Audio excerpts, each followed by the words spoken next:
In the recording world, new music drops every Friday. That's tomorrow. And a Florida native is being called the guy who is bringing back soul with his new project.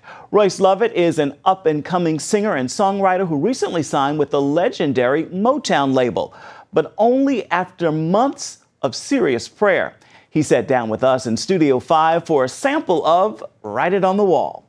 If I could write it on the wall for everyone to see. Write It on the Wall. It's a soulful tune from singer and songwriter Royce Lovett's very first project with the Motown Gospel record label. Music was not your dream growing up, if I read correctly. No. What was your dream? I wanted to be the featherweight champion of the world. Where did that come from? My dad. Really? My dad, yeah, he boxed and in the Job Corps and a little bit outside of that. But somewhere along, you know, he stopped. But it was a sport that we could kind of get into together. Like we never watched football or basketball together, something like that. But it was the thing we watched together, and we bought the instruments and the tools and the bag, and he used to train me and stuff like that. And then this is what I thought I could do. I thought I could be the featherweight champion of the world, and on like my off time, I could play wide receiver for the Denver Broncos. Oh, really? Yeah. So when did you wake up and say, I don't think this is gonna work?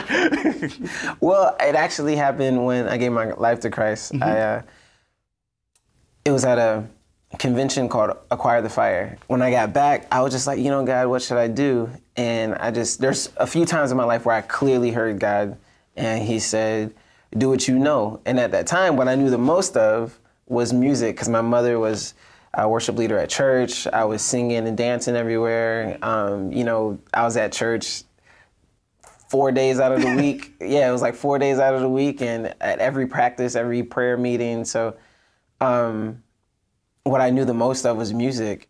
Did you know when you started pursuing music that this would be a profession, that you'd professionally do this, considering no one else in your family is doing it professionally? I don't know if I thought that far. I just knew that, everyone had a purpose. That's what I felt. Like when I gave my life to Christ, it was like, okay, so now purpose kicks in. The young husband and father plays drums, guitar, bass, and keyboard.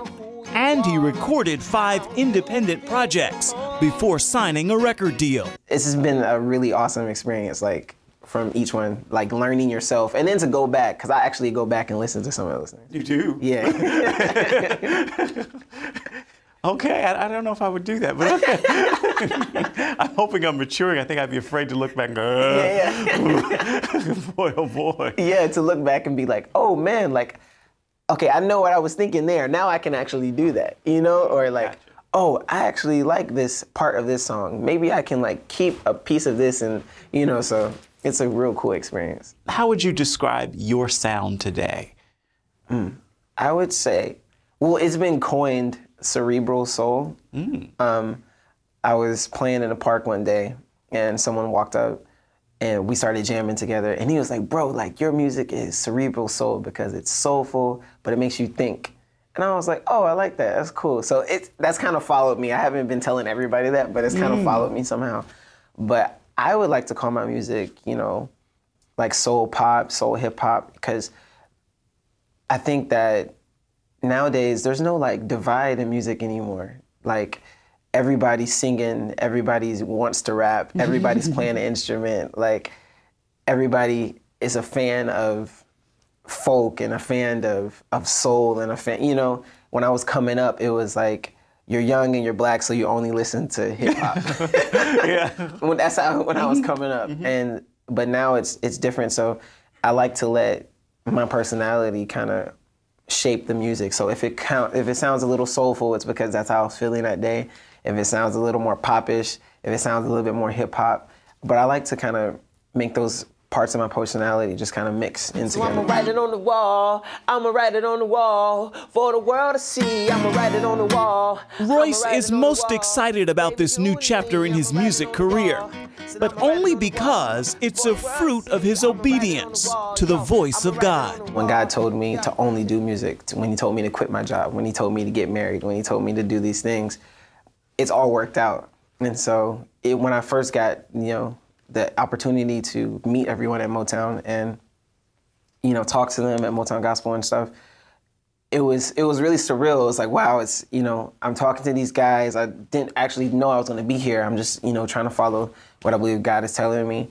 And so for a while, like, it wasn't like, okay, I'm going to sign it. It was, I'm going to pray about it. And I think I prayed about it for about 6 months. Wow. And God was like, okay, so this is what you should do. And so I'm excited to see what God has in store. So I'm really excited. So it took you 6 months to sign. What did the labels say? They were really patient with me because I told them, I was like, hey, you hear a lot of horror stories with these things, and I just want to do what God says. I know this is a label, and I know it's a Christian family, but I know there's a bottom line, at the same time, and I want to make sure that our bottom lines match with because my bottom line is never money. Money comes and goes, and my bottom line is doing what God wants.